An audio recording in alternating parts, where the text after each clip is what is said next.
real quick. So our Midtown Farmers Market, Jewel. I mean, we just came upon it one day. Didn't know it was there? No.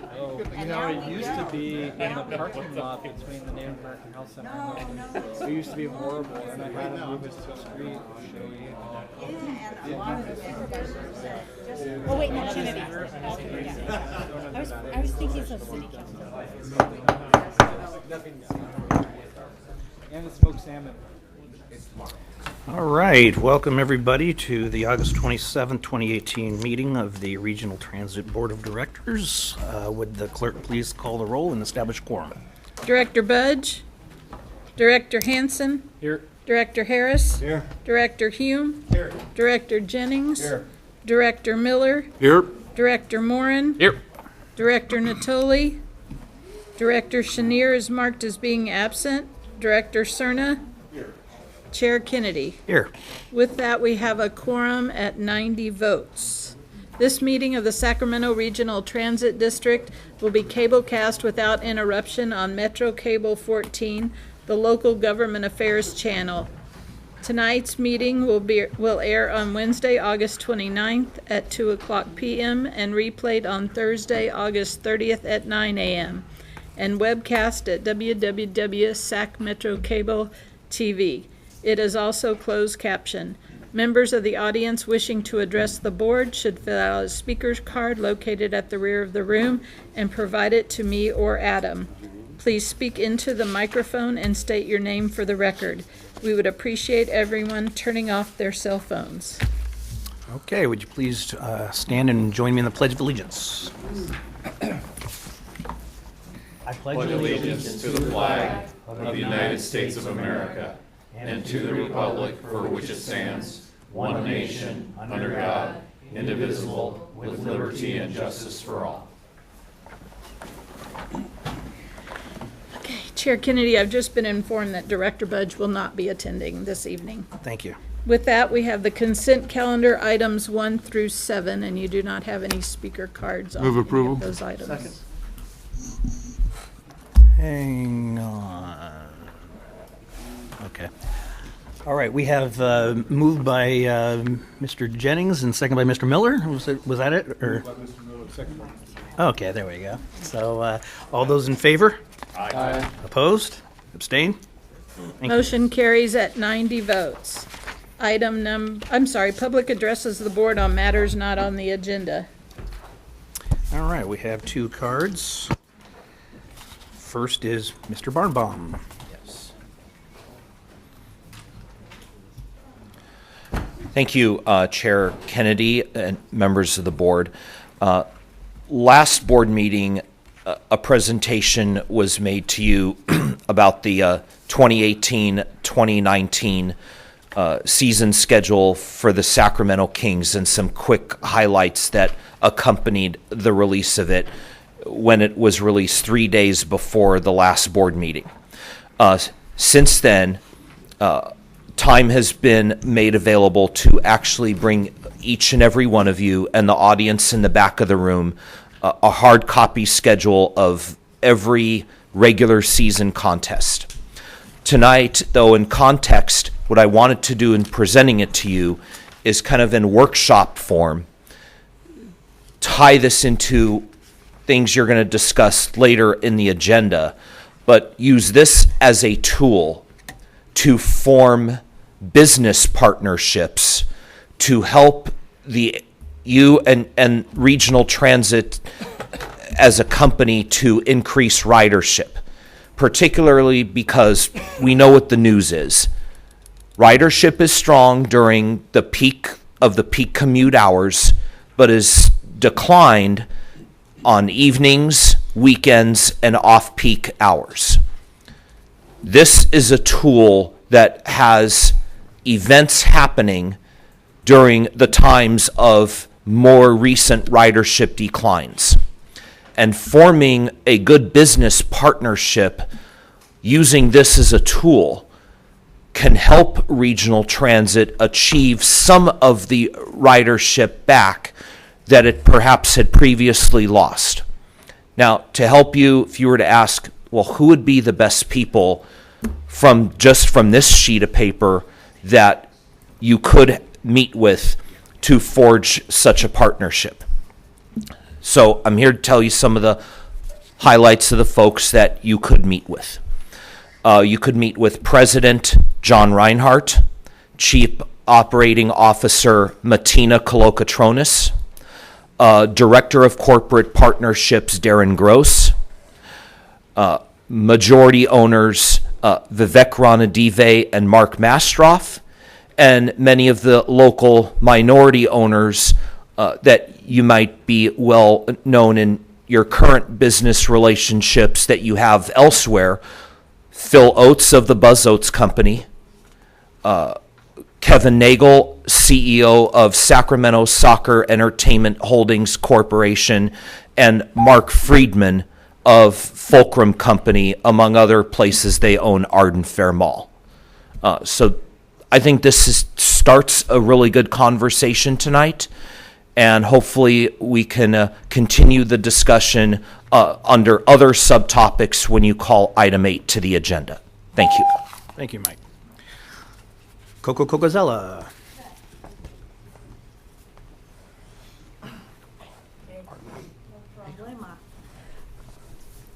Hey, Coco Cocozella.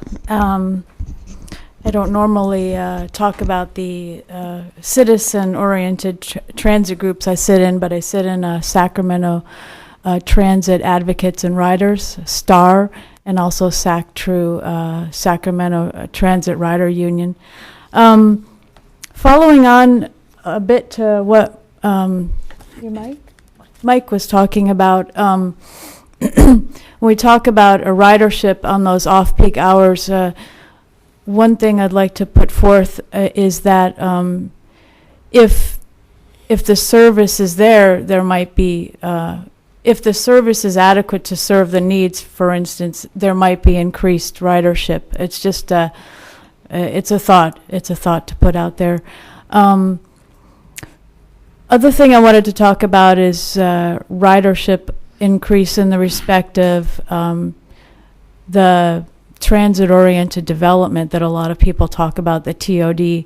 I'd like to put out there that transit-oriented development can also be thought of, besides just new development for new tenants, can also be thought about how do we serve the people who exist in the community with affordable housing, and that a truly effective transit system that follows TOD would be a diverse system that fills in all of the gaps, not just new community members, but current ones. And that has to go along with affordable housing discussion. So just principles and methodologies to keep in mind when you're discussing these things with your development partners. Thank you.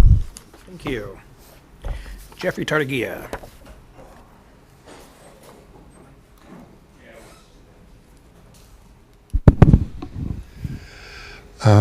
Jeffrey Tartagia. For Patrick, the reason I brought up at SACOG about Measure M was because I would like to see, and the ECOS and Sierra Club is trying to get a Measure M representative here in Sacramento so that we understand what Measure M took to succeed, which means that grassroots efforts need to be developed full 2 years in advance.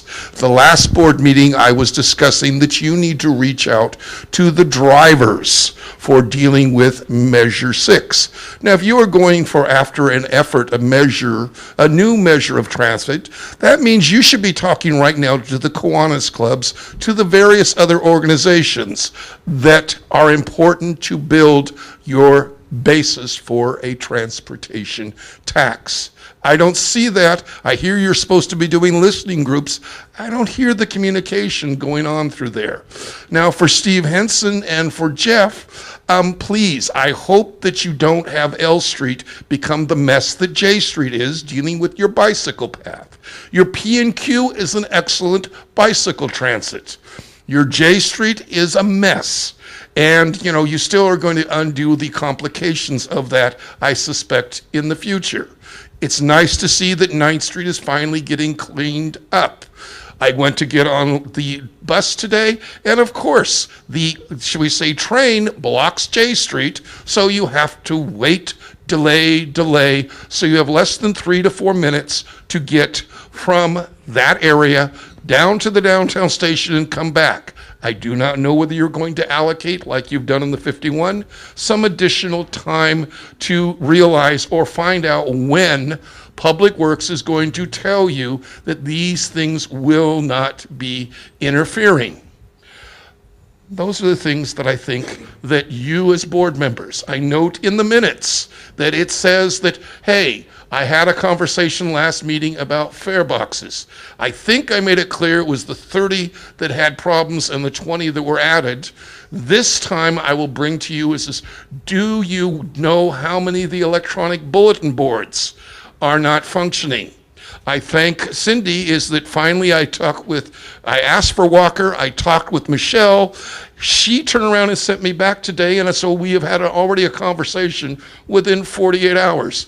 It is nice to see how clearly some level of communication.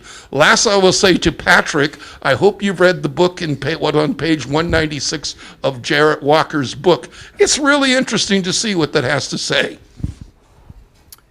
All right, thank you. That's all our cards. Next item, item number 8, new business resolution, temporarily modifying the fare structure. Resolutions number 0910-0174 and 16-030024 as amended to 1, include transfers as valid prepaid fare, and 2, reduce fares, presented by Brent Berniker. Good evening, Patrick Kennedy and Director Kennedy, and members of the board. So first off, it's great to be coming to the board with an issue paper where we're seeking to lower fares and actually increase service at the same time. For an agency that provides safe, clean, reliable service, this is pretty much a historic moment for us, and we're really happy to do this. So what we're doing is we've brought forward 3 ridership building initiatives. The first one we'd like to talk about, and I'll get into more details shortly, is the general decrease in fares. The next one we're going to talk about is the 25-cent transfer, and the third one is the increase to light rail frequency service. And then, you know, from a fiscal impact, I'm going to start there, as our issue papers do cover. You know, the offering that we have is really important. SAC-RT is coming off 2 years of strong fiscal results. We've been able to build our operating reserve. And although we haven't reached our ideal reserve levels, our financial position has vastly improved. The structural changes and efficiencies that we've produced have developed some long-term cost savings that will allow us to be more aggressive in part of these ridership building initiatives. In fact, we've already closed the month of July for fiscal year 2019, and July looked exceptionally strong. The reserve for July looks like it's around $800,000, and that's really high for the month of July, actually. I was a little bit surprised. Typically, it's the $400,000 to $500,000 range when things are going well, but we had a couple of one-time adjustments, and so overall, though, that's a good, strong result for fiscal year 18. But I've kind of talked a little bit about financials. Now I want to talk about ridership. In the last year or so, we've been talking about the decline in ridership, and we've made attempts to stabilize this. Some of the attempts that we've made have been a success. One of those programs that we put in place was the student price. We had a student price of $55. We dropped that down to $20 per month. And that trial brought in about 230,000 annual rides with a revenue loss of about $200,000. The problem there is 230,000 rides is roughly 1% of our annual ridership. And with some of the declines that we've had in ridership, this isn't enough. So we have to look at bolder impacts. So the first change, like I said earlier, is we're looking to lower the existing price for all the single ride, monthly, semi-monthly, super senior passes. This price reduction is found on Exhibit B3, and it covers both the full fare and discount fares by category. When we're making this price change, we're also required to reduce the single ride for the paratransit fee as well. And also in this issue paper, you might have noticed that we did not change the daily pass. The reason why we did not change that is in implementing a transfer option at 25 cents, the effects will be negligent by doing that. The next thing I want to talk about is with this fare change, we believe that we could probably get about 171,000 rides with a fare revenue loss of 595,000. However, making this change is important to the community as it shows that we're striving to improve mobility by making these fares more affordable. Brent, that's 6 months. Yes, sorry. Ridership increase is 6 months to 6 months. 170,000. So the annually is about 350,000. Yes, and that's a great point. The numbers I'll talk about now are all going to be 6 months because we're asking for a 6-month initiative. But like Henry said, for this purpose, you can multiply all these numbers by 2 and you'll be able to see it's a much larger number. The second change we'd like to bring back is transfers. We've heard this from the public. We've heard this through the route optimization study. This is what the public is really interested in getting. Our system is currently designed to move between bus and rail. With the understanding that, with that understanding, about a year ago, we embarked in this journey to actually come up with the 90-minute tickets on the electronic fares. That was proven very successful, but again, we're still hearing that those people that do not buy electronic fares want that 25-cent transfer. So we had a little bit of hesitation at first because there was a revenue impact, but like I said, financially, we're doing much better. So we want to bring this one forward, and offering this 25-cent transfer is a good thing. By bringing this back, we anticipate a small revenue loss of approximately $274,000 for the first 6 months. And we expect to receive approximately 108,000 riders, unlinked rider trips as a result of this change. Brett, can you repeat that, the initial loss again? Sure, 274,000. Okay, thank you. Yes. And all of this you'll find in your fiscal impacts of your issue paper if it wasn't clear enough. The third change is something that we're moving forward on January 1st, and this is the plan to implement 15-minute light rail service on the weekends and evenings. As you know, the ROS is still in process. We plan on bringing forward some changes to bus operations, so it's natural to find some changes to our light rail system. We recently actually implemented, back in June, some frequency changes on the Gold Line from Sunrise to historic Folsom. So naturally, looking at the system-wide, making some changes for 15-minute service is a great opportunity to increase ridership. The impact from this change should bring approximately 163,000 riders at a cost of about $390,000. And then finally, mentioned in the issue paper, we're still working with students, with school districts K through 12, as well as Los Rios. We still see some more opportunities there to build even more ridership. And we think those conversations will be fruitful, and we hope to see some more success there. The numbers that we're hearing could be around 400,000 to 800,000 if we have some successful negotiations with Los Rios in the spring. That being said, I think we've put together some good initiatives for the board to consider. I think our customers deserve some affordable fares and more service, and this is our opportunity to provide that. Before we move this resolution forward, I'd like to open this up for discussion or questions. Any questions? Quick question, Brent. So I appreciate where all this is headed as far as the increased ridership, but it is coming at a cost, and it looks like it'll start to dent our fare box recovery percentage numbers. Is there any danger that we're going to start bumping up against the mandated thresholds for that, or do you think we'll still be comfortably above? That's a good question. When you look at the pure fare box numbers, we will be below the 23% mandate. But however, the mandate also allows you to supplement. So right now, for example, we are below the 23% today. So this will just bring it a little bit lower. I think the number would probably be about a 1% change in our fare box recovery, maybe a little bit less, kind of depending on what happens. But I think right now our focus is we see that there's a window of opportunity to kind of bring ridership back, and hopefully by bringing back ridership, that will bring new customers into the system, and then eventually, long term, they will be paying riders that will be riding the system. But I think, again, to answer your question, we are able to supplement. We have a lot of room to supplement. We could use Measure A, and we receive approximately close to $40 million of Measure A to supplement to meet that requirement. Okay. Yeah. Mr. Hume. Thank you, Chairman. Brent, what is the hurdle to providing the time-based fares for non-electronic fare media? Or let me rephrase the question. Is it possible to extend that to non-electronic fare media? And, I'm going to see. Clarifying. Yeah, I'm going to introduce Casey Courtwright and see if he can maybe respond to that correctly. Yeah, so the biggest hurdle, honestly, is a fiscal impact related to that. When you allow for a completely free transfer, it introduces some additional operational costs related to just printing tickets.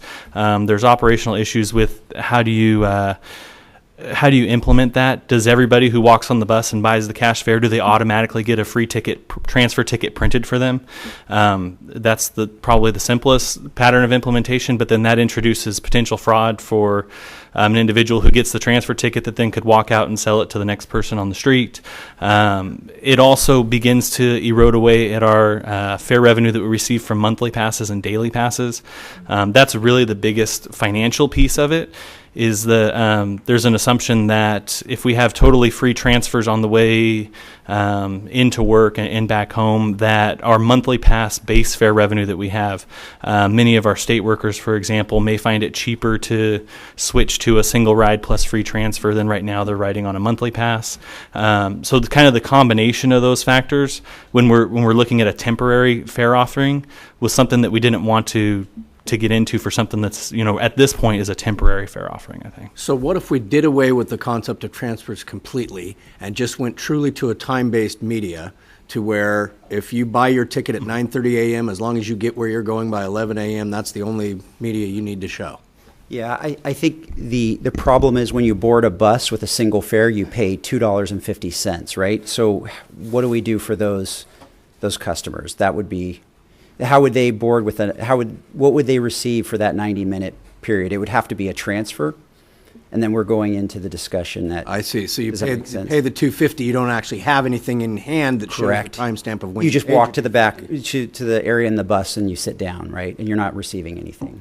And so I think what Casey was also bringing up is the operational issues, because we've thought about this a lot as far as what would that look like. And these fare boxes have a certain stock of supply of tickets. They're not paper tickets anymore, because paper tickets were jamming these fare boxes and we were getting quite a bit of complaints. So we actually came up with a polyurethane coat on those tickets. And so it kind of reduced because that thickens the ticket now. And so we've reduced the amount of tickets that can be dispensed. So I think, you have the problem that they have to receive something. And then what happens when you receive a ticket is it can be passed back, like Casey had said. It can be not needed. So those are some of the challenges that we're facing. So, and I agree they're challenges, but they're not challenges that are insurmountable. And I believe, I'll get to the bulk of my comments after we'll hear from the public, but I think to upgrade our fare box system to go to something that's a little more user-friendly. If I park my car in a garage, it knows when I got there, it knows how much I owe to get out. Yeah. If I ride subways in most metropolitan cities, it knows how much fare is on my media, how far I've gone, how much I have left. All of these things is something I have in my hand. It's not just money going into a box and now I'm on that vehicle for that amount of time only. That's a good point. So with our fare box, and let me tell you a little bit about our fare boxes. It's probably been about 3 or 4 years ago that we began the process for updating our fare boxes. Prior to that, they're about 20 years old, the fare boxes. They were the oldest fare boxes you could get out in the system. We used them all the way through their useful life. The new fare boxes we have is the newest generation of Gen fare boxes, and they're actually one of the industry standard fare boxes out there. So we have the best technology out there compared to some of the local transit agencies here. What we can do is we can offer dispensing smart cards on those devices so that people can reuse those tickets. Again, those smart cards, though, are even more expensive than a poly coat. So I think I like the approach, I like the thought. I think what we're really trying to do is encourage people to go to electronic fares. We want to move away from ticket stock as much as possible, but we've heard a lot from the public that not everyone can get an electronic fare. The Connect card, even though it is free for people to obtain right now, we're still hearing that people need to buy with a 25-cent transfer, or they want to use money at the fare box. So what we're trying to do is limit the amount of cards that come out of that fare box, and those fare boxes will work, but we also know that when pushed, they eventually will jam, and that's kind of common in this industry. I don't know if that helps answer your question. It does, but I'm hearing why we can't, rather Right. than using what I could see as a promotion in order to encourage the behavior we want, which is the transfer over to electronic media. So I'm going to make some kind of bold proposals in my speech, but it would be in order to take advantage of it, you have to behave in the manner of using the electronic fare. Okay, gotcha. All right. Any other questions? Yes. Director Hanson. Thank you, Mr. Chair. Brent, we reached out earlier today because constituents are asking about the Central City Fair, which I'd brought up a while ago. Last time we really had a robust fair discussion. And I wanted the public to know, I asked our staff to look into that again and cost it. There wasn't enough time before the board meeting, but I don't know if you wanted to offer anything about that. I think logistically, kind of like you were sharing with Director Hume, that the Central City Fair can be problematic because you can't know who got on for the reduced amount and then force them to get off once they leave the Central City? Yeah, that's a good point. So the Central City Fair, from our perspective, is considered a distance-based fare. And the way our bus routes are set up today is the bus will not just travel in the Central City zone. It will sometimes cross zones. So what you brought up was a valid point. Someone will board with the Central City ticket. They will actually leave the Central City area, and it's not customer service friendly to actually ask those people to leave the bus, and it's actually difficult to do that once they get out of that zone. I think the other challenge we have is on the rail system, we'd have to set up zones. I think it's a good model to look at. I think a lot of bigger systems use distance-based fares, but I think what we want to do is take that feedback and look at what electronic systems we have and how that would work and how our routes are set up through that route optimization. If we can set it up where it's just one bus in that area, whether it's the Central City downtown or Central City in other areas, I think it's a good option. So you answered my next question, which is that will route optimization look at distance-based methodologies for fare? So people going a shorter distance could pay less than people going a much further distance, like a commuter. And then I imagine Mike Barnbaum's demonstrating the Connect card around his neck right now. Thank you, Mike. I imagine that the key to that process is something like electronic fare media, because with our open system, people who use paper media, it's harder to track unless you tap in and tap out. Agreed. Yes. Is that right? Everything you said is correct. As far as the if it's in the route optimization, I'm going to have Laura? Ms. Ham. Yes. She was stalking you. She's pulling a Trump. Sorry. So Hiding behind you while you speak. So the route optimization is not looking at our fare structure. That would be a separate effort as far as analyzing our entire fare structure. However, one of the recommendations out of the project thus far, as Brent mentioned earlier, is that our system is very transfer dependent, and that they're assuming that transfers will be simplified with either the use of our current electronic media with the free transfers or the reintroduction of transfers for all passengers at a low cost. Okay, thank you. All right. Any other questions? Mr. Nicole. Just very quickly, the proposal this evening then would be for the temporary period of 6 months. Then when would you anticipate, if we take these actions this evening, Brent, being back to us? Because obviously anytime you change fares, obviously this is going in a direction I think people will find much more to liking than where we've gone in the recent years, going the other way. Right. But would you anticipate being back to this board in January, February timeframe after the holidays to give us some ideas? So in the event we were going to either extend them for another temporary period or make them more permanent, that we would know that, because I know it does take a bit of time then to do back it. everything up and make sure your Yeah. media reflects what the costs are and so forth. So. Right. So anytime we do a fare change like this or a large service change, we have to do the Title VI analysis. So a lot of this is based on that Title VI analysis. And so I'm going to also look to the general manager see as far as timeframes, but I would say a good timeframe is around the February timeframe, unless he has any different opinions. Yes, we're going to take some time to do the Title VI analysis, then bring back to board for the permanent implementation or otherwise. So when you say the Title VI analysis, typically we're looking at how people might be negatively affected. Yes.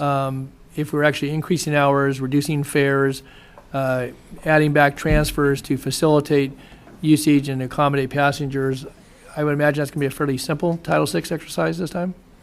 You would hope, and we think so. The Going in the right direction, I would imagine. it is. Yeah, it definitely is. Brent, the answer is yes. All right. Yes, I could give you some explanation. Okay. But yes. All right. Very good. Okay. Thanks. Director Cerna. Thank you. So along similar lines, this is a question for the general manager. I understand what we're being asked to consider tonight, especially in light of what we considered 2 years ago. And it's this delicate balancing act in response to the elasticity between price and volume, right? Ridership. Yeah. So what is it, in your experience, Henry, what is the likelihood that we are near a place where we won't necessarily have to consider swing adjustments every 6 months, so to speak, to kind of continually find the balance? When do we kind of hit a sweet spot when we feel fairly certain we're at a place where the riding consumer isn't feeling like it's not going to be worth it to consider RT an option for their transit needs, and we're not going to necessarily face dipping into reserves continually to pay for a lower fare? Director Sarah, thank you for asking this question. This has been one of the major analyses we have been working on. I have been attending community meetings or talking to individuals in the last 2.5 years. 3 days from now, I'm 2 years and 2.5 years since I joined RT, SAC RT. I feel I learned, a lot from our stakeholders and customers, and constantly, get feedback from them. Before we increased the fare, and right after I joined SAC RT, and afterwards, a very consistent voice from the community is we needed to reduce our fare. I think we heard the voice, we have listened to our community, and we want to take action. On the other hand, our staff have conducting some in-depth analysis diligently, try to say where is the sweet part. We talk today. I had a 30 minutes conversation with Tony Bijak from SACB. He asked some tough questions. I think we had a very good conversation, and you look at our ridership decrease in the last 2.5 years. There are 3 major reasons. One is AB 540, 3 years ago, allowing undocumented immigrants to get the driver's license. Instantly, now 4% car registration increase. Imagine that a 4% registration increase, maybe equivalent to 10% of the ridership, being away. Secondly, our light rail fare evasion rate 2 years ago was 20%. Now it's less than 5%.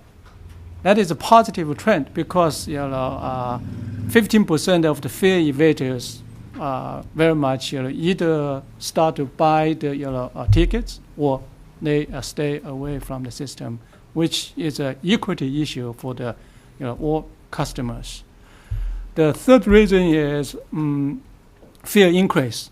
In the normal cases, if you increase fare by 10%, in the first year you get a 7% ridership decrease. The second year, you get 3% ridership decrease. Then the third year will be, steady, then the fourth year will increase. But in our cases, our ridership decrease, got affected by the increase, the fare increase. So three reasons made this, what we are now. But the community, the voice from the all walks of customers and stakeholders, they want us to make this adjustment. This is 47, in Sacramento, 47 years history, the first time we reduce our fare. And we think, what we're doing is really, what our community wants us to do. And we think the analysis, the ridership number and the cost is very conservative.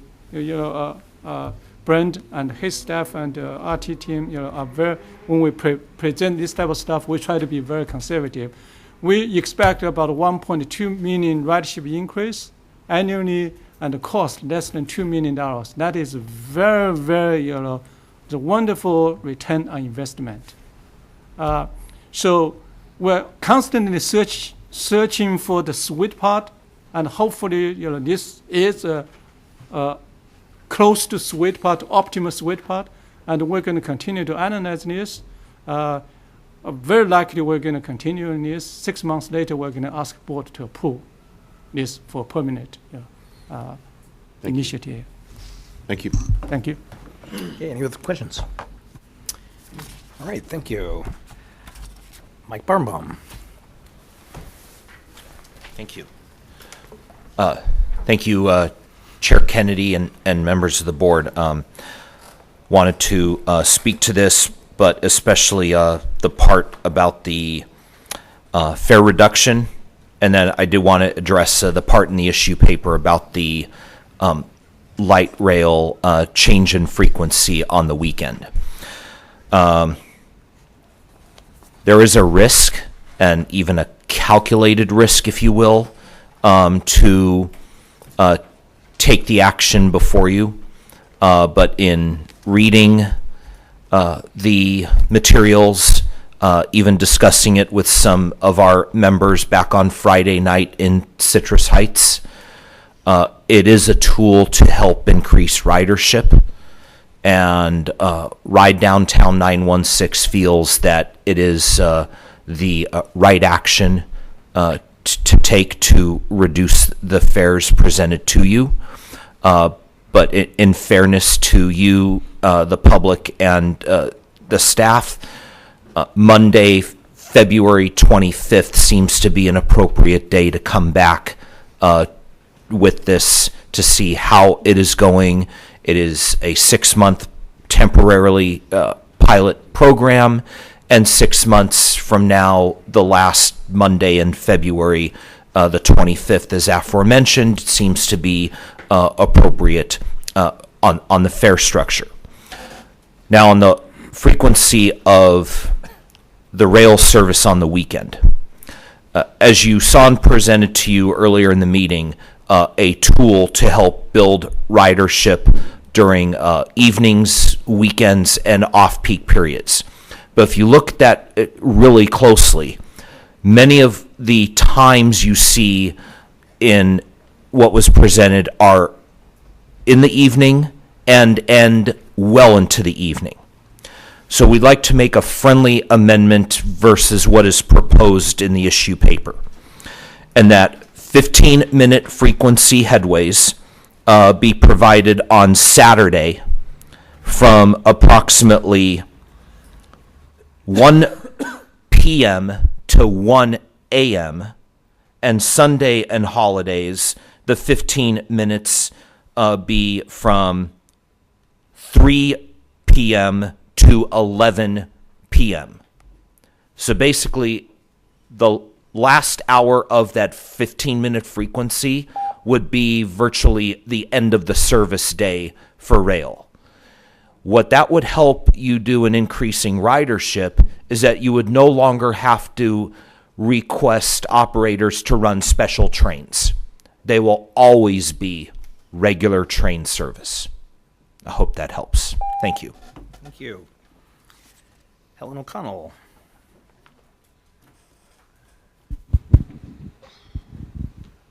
My name is Helen O'Connell, and I'm on several boards and several union coordinating for transit. So, but I'm here to say thank you for listening to the public. I'm glad to see that the Super Senior monthly sticker is no longer a secret. It's out there. I appreciate the fact that you're going to utilize your light rail to the best of its ability, like Mr. Walker suggested in your forum that I went to. And I'm glad that this board is responsive to its constituents. Thank you very much. Thank you, Helen. Delphine Cathcart.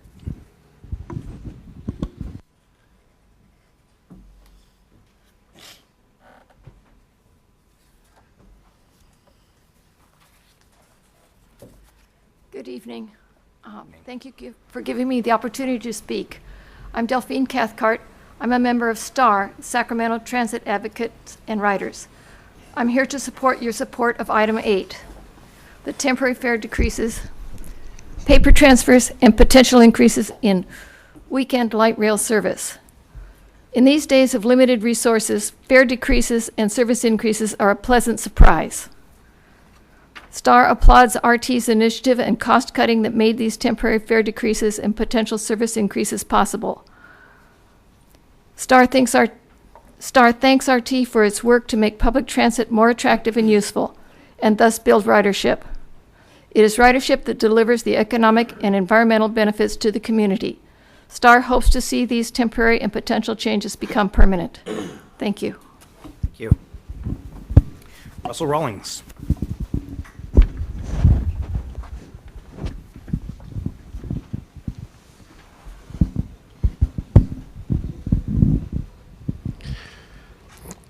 Good evening, board. My name is Russell Rawlings, the Director of Advocacy Services at Resources for Independent Living, a board member of Organized Sacramento, and a member of Sacramento Transit Riders Union. And I, too, would like to applaud RT staff for doing the tough, difficult work of producing numbers and math that shows that we can do a fare reduction and a service increase and increase numbers of, the ridership numbers. I have noticed that there have been, during the commute hours, it seems, an actual increase in ridership. So there have been some marginal gains here. And I think, again, that if you build a transit system that people can rely on, and this is a first step, right? I would also encourage analysis of getting bus frequency down as well, the headways between buses. I think we're moving in a very positive direction, and I hope that this continues. Thank you. Thank you. Jeffrey Tartagia. Jeff Tartagia. I'm going to take a different track for you. I'm hoping that some analysis will be done on dealing with your light rail service, because I feel like concern of maintenance of equipment and think that you might be better served on the weekend if you had additional hours rather than the 15-minute service in regards to the weekends. I will use the example of the trip this weekend. I went to the, shall we say, Jewish festival. It took me transferring from light rail to bus to get there. Coming back, of course, with 1 hour service on Sunday, they were out of sync. So the problem will be in making the adjustments again if most of your service on the weekend is still at 1 hour, is you're still sitting there of how you make those connections. And that is something that you need to address in this route optimization, like a number of other aspects. The other thing I want to say to you today is most of the people I saw coming here were using the Connect card. Very nice. The people that pay cash typically will put $3 in, and that's what's going in cash-wise. Other services have managed to do away with the paper system. I don't see that happening here in Sacramento, and I speak of that as YOLO and two others. YOLO also has now gone to Wi-Fi on their bus system as well. It's again showing of different systems, how they work. I do not know in Elk Grove what has been your triumph that's gone on with Elk Grove, other than I think you were no longer hemorrhaging the funds that you were doing in years past, and hopefully you've gotten a better system out of it. But it's great to see that, you know, this is something and that you're doing the analysis to see what is working and helpful to you. But again, I will offer, like on the weekend, is I knew the system well so I could figure out, but otherwise it wouldn't have been 90 minutes to go someplace, because with 1 hour bus service, if you miss one, you're stuck. And I came from simply Carmichael.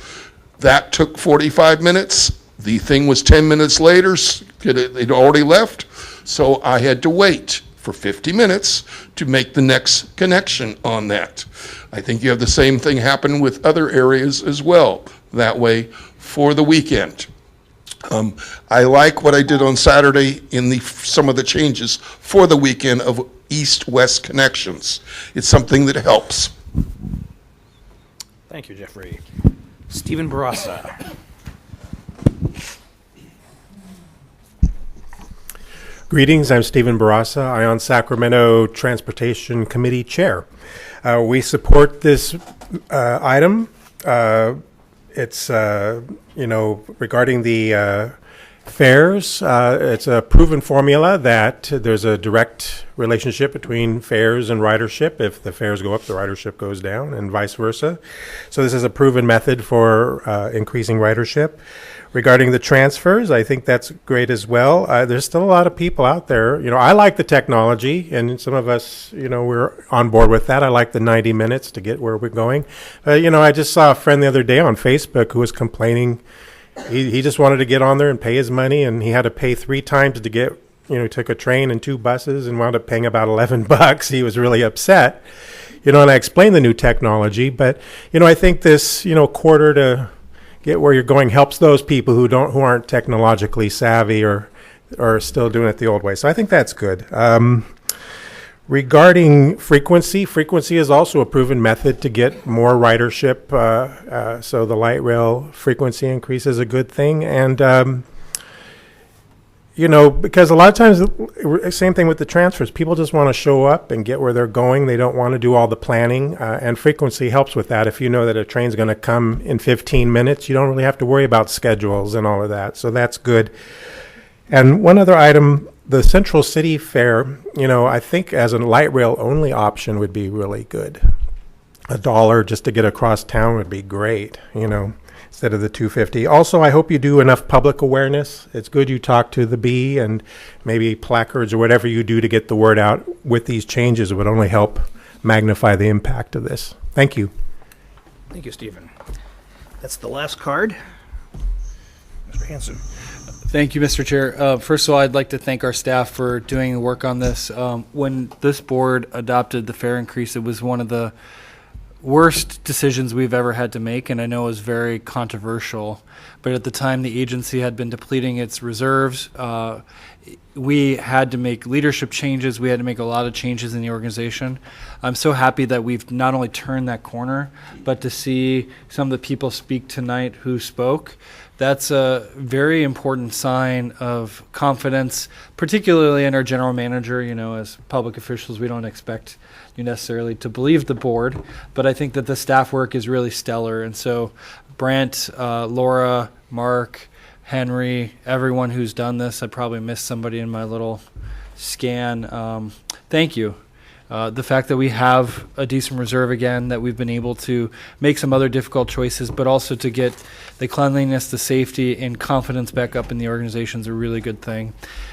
So I wholeheartedly make a motion to support this. Second. Okay, motion by Mr. Hanson. Was that, Phil, was that you? Yeah. Second by Director Cerna. Any other comments? Yeah, I do have some comments I'd like to put on the record, and respecting the fact there's a motion and a second already on the table, I'm still going to make my case here. And I appreciate all the comments from the members of the public and all the work that staff has done here. And I've made some notes here. Number one, I'm glad we're in a better fiscal position. Number two, I'm glad we're in a better fiscal position. But part of the reason, number three, I'm glad we're in a better fiscal position. But part of the reason we are is because we made that difficult decision 2 years ago. And if we start chasing our tail and every time things start looking good, we go back to how it was, then we're never truly bettering the system. And so we're looking at almost $870,000 of unrealized revenue being put forth as a cost, but it's not really a cost. And we've made some great investments, I think, into the system. Punctuality, cleanliness, safetiness, performance, all of these things that are going to grow ridership because you're providing a better product. If you keep providing the same product cheaply, you're never going to grow that segment of the population. And so, in looking at that, as far as the reduction back in the monthly passes and the monthly stickers, I'm all in favor for that, because those are people that have bought into the system for one reason or another already. They can be eroded. But to think that 25 cents or 10 cents is going to be the difference in growing ridership, I don't see it, and I think that we're creating a political football if we're putting this out as a 6-month program, when then in 6 months we're going to revert back, and that's just going to look like we're raising fares again. It's ridiculous. If we're going to do it, let's do it, and these become the new fares, and then we'll kick the can down the road until we need to do an increase sometime in the future. But more than that, by the GM's own admission, we've weathered the worst of it. 7% decline in ridership in the first year, 3% decline in ridership in the second year, even ridership in the third year, and then you start to see gains in the fourth year.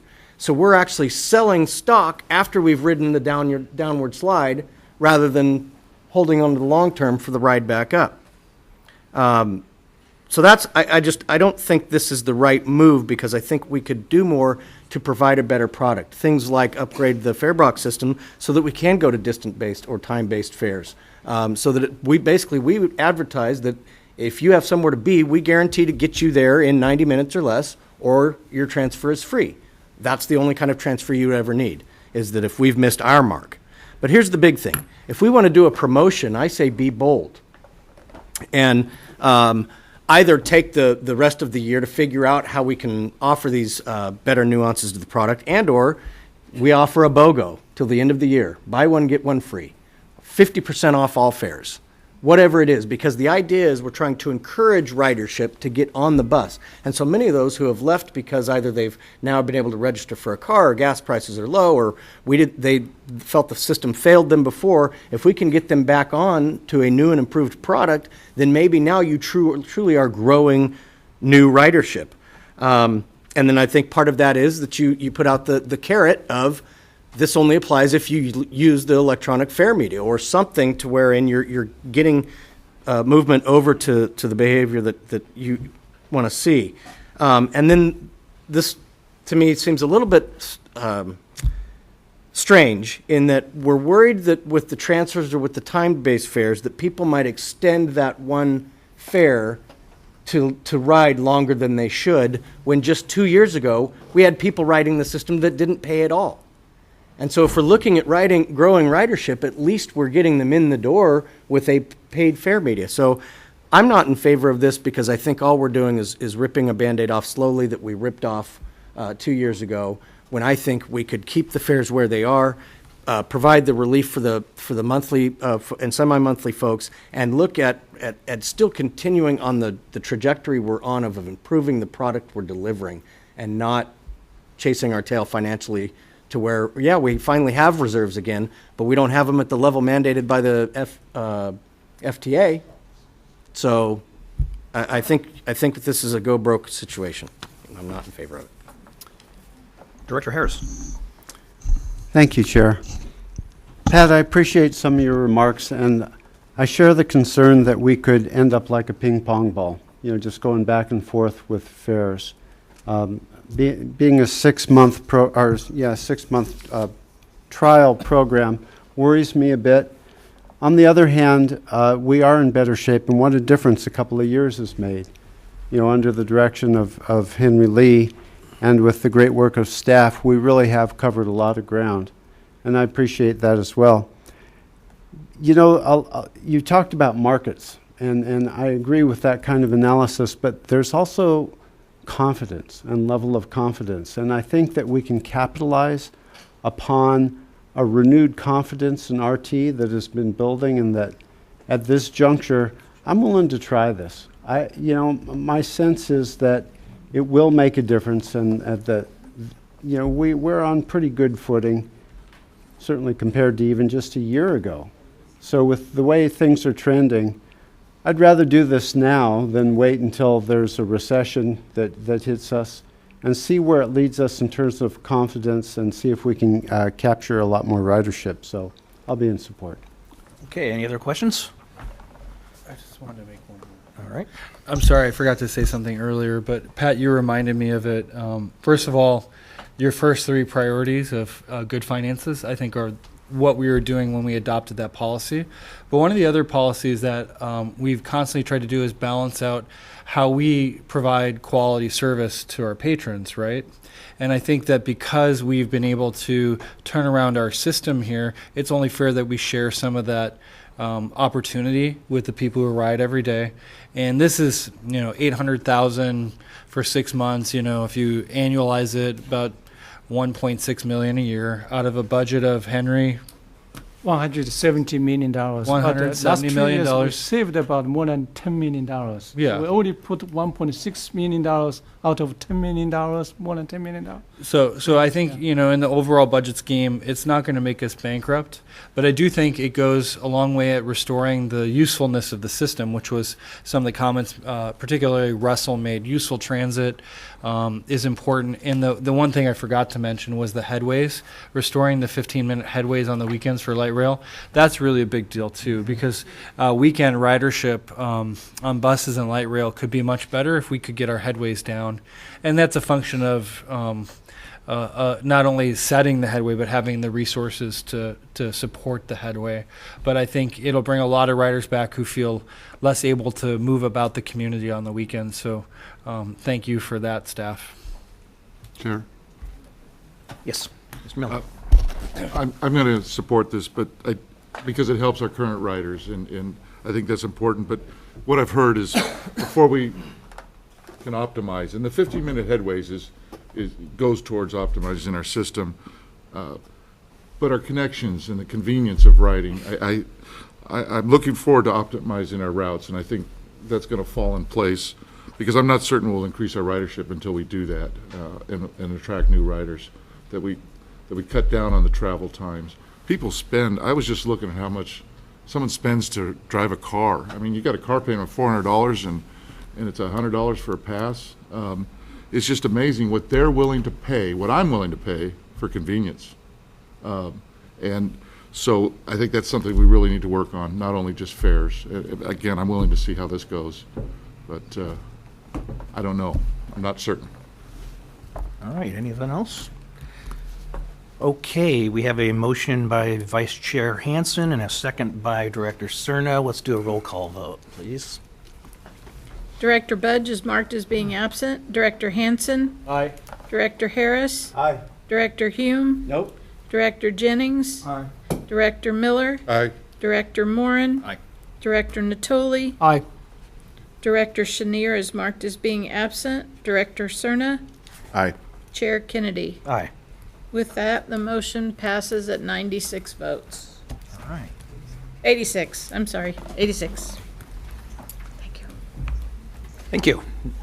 Next item. Next item, item 8.1, resolution, amending resolution 17-11-0158, the delegation of authority to the general manager, CEO, to sell of a portion of the property located at the Power Inn Light Rail Station to specify a new purchaser, presented by Brent Berniker. So I'll make this really quick. Back in November 13th, 2017, the general manager received a delegation of authority to sell the Power Inn Park and Ride lot to Jonathan Sweet, which is the purchaser. We've been working through negotiations, getting that final document together, and one final request that the purchaser made is if he could change the name from Jonathan Sweet to Land Pro Development LLC. So this is a procedural request. I think it's very valid. We're at the tail ends of this, so we are seeking approval to change that. Questions? Second. Director Natoli, we have a motion by the Vice Chair and second by Mr. Miller, and Mr. Natoli has. So just let me be clear on my understanding of this. So the party that we've been negotiating with is Mr. Sweet? Correct, Jonathan. And he wants to then have the title go to Land Pro Development Group, Limited Liability Corporation. Correct. And was this brought up late in the game, or This what? was brought up in the last, I would say, few weeks. Let me just look towards Eric, our real estate. It was about a few weeks. Yeah, the question was raised actually several months ago in the course of negotiations. At that time, what we had anticipated doing was entering into contract with Jonathan Sweet as an individual, Yes. and then assigning the purchase and sale agreement to Land Pro Development Corporation, which he would have had authority to do. His attorney advised him there are certain risks to proceeding with the transaction that way, hence why we're here tonight. Okay, so do we assume any more risk by us then accommodating that part of the transaction? No, like I said, he had full authority to assign the contract to whomever he wanted to, providing it was approved by RT. It's a very common practice in the development of land to acquire it through a single-use LLC from a liability perspective. It's certainly something we did in the Arden Way transaction as well. Okay. So it's not uncharted territory for regional transit. Okay, thanks. Okay, any other questions? All right, we have a motion and a second. All those in favor? Aye. Opposed? Abstained? Motion carries at 90 votes. Next item, item number 9, the general manager's report. Chair Kennedy, members of the board, and the public, good evening. I have a short report today. I want to offer my congratulations to Sacramento's Chief of Police, Lisa Hans. Last week, Lisa was promoted to the rank of captain from the Sacramento Police Department.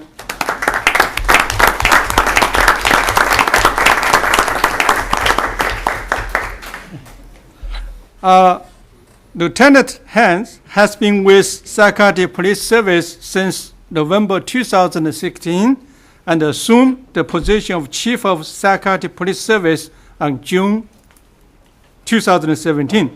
After the lieutenant, then Lieutenant Norman Leon, gets promoted to the captain rank in early 2017, then he subsequently returned to the Sacramento Police Department.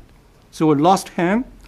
And then Lisa, taught the rule of, Captain Leon a year ago. Since that time, Lisa has kept the momentum going and implement numerous improvements to our operations. One of Lisa's recent initiatives was to expand Sacramento's Adopt a Station program. A little over a year ago, we requested that members of our executive team become responsible for visiting their assigned light rail stations and report on the cleanliness, safety, and overall customer service.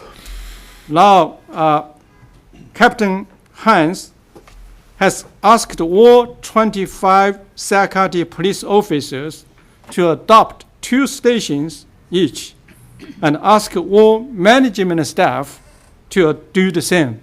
So virtually